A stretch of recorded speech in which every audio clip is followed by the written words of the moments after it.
안녕하세요. 디핑소스입니다. 오늘은 반도체 장비 대표 기업 중 하나인 어플라이드 머터리얼스라는 기업에 대해 분석해 보려고 합니다. 최근 계속된 반도체 부족 현상으로 반도체 생산 기업들이 많은 수혜를 받고 있습니다.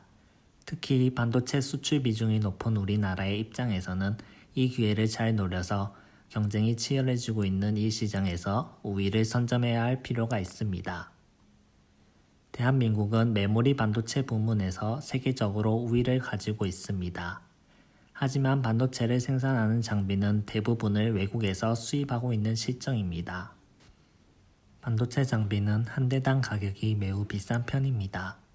1,000억에서 3,000억 원까지 이르는 가격에 반도체 제조 기업들은 부담을 느끼고 있습니다. 이러한 반도체 장비 시장은 소수 기업이 과점을 이루고 있는 형태입니다.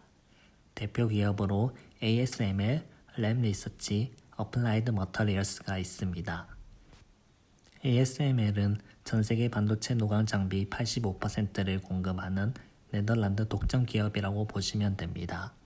램리서치는 반도체 식각 장비의 52%를 점유하고 있으며 어플라이드 머터리얼스는 반도체 증착 장비의 41%를 점유하고 있습니다.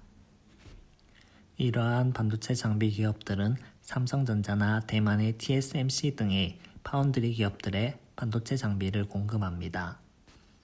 어플라이드 머터리얼스는 전 세계의 반도체, 디스플레이 산업의 관련 장비와 소프트웨어를 제공하는 기업으로 풍부한 자본력을 바탕으로 적극적인 M&A를 통해 성장해온 기업입니다.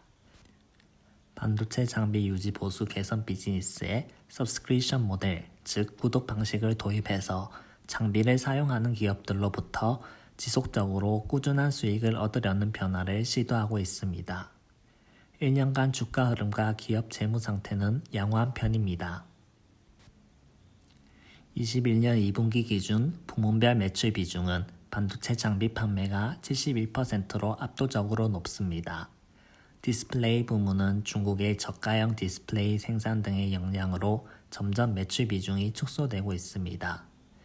핵심 부문인 반도체 장비 부문의 매출은 파운드리에서 56%, 플래시 메모리에서 30%, D램 부문에서 14%로 비교적 포트폴리오가 안정적으로 구성되어 있는 편입니다. 지역별 매출 비중을 보면 미국 국내 시장보다는 아시아 시장의 비중이 높습니다. 아무래도 반도체 생산 공장이 집중되어 있는 국가들이 아시아에 있기 때문입니다. 최근 바이든 정부의 반도체 산업 육성 정책 등으로 앞으로 미국 매출 비중도 늘어날 것으로 보입니다. 반면 미중 갈등이 심화될 경우 중국 매출이 줄어들 위험이 있으며 기업의 타격이 상당할 것으로 예상됩니다.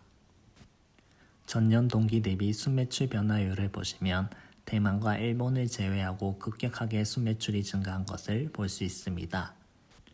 이를 보아 전 세계적으로 반도체 산업에 많이 투자하고 있는 것을 알 수 있습니다.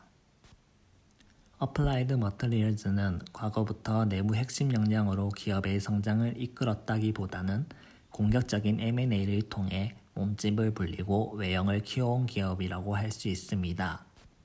인수한 기업들을 보면 반도체, 태양광 관련 산업 기업들을 인수하며 다각화보다는 집중 투자 방식을 택한 것으로 보입니다.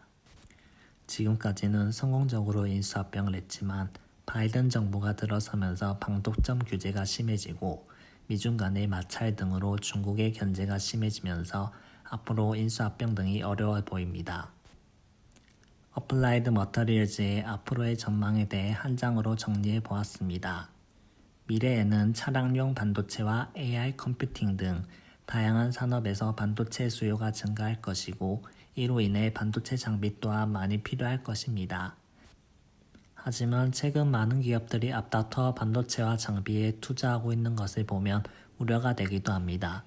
경쟁 기업도 많아질 것이고 반도체 쇼티지가 일시적일 경우 반도체 초과 공급으로 인해 가격이 급락할 수도 있을 것입니다.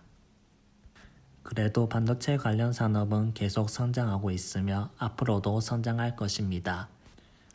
어떤 반도체 장비 기업들이 미래의 산업 생태계를 주도하고 있을지 궁금하네요.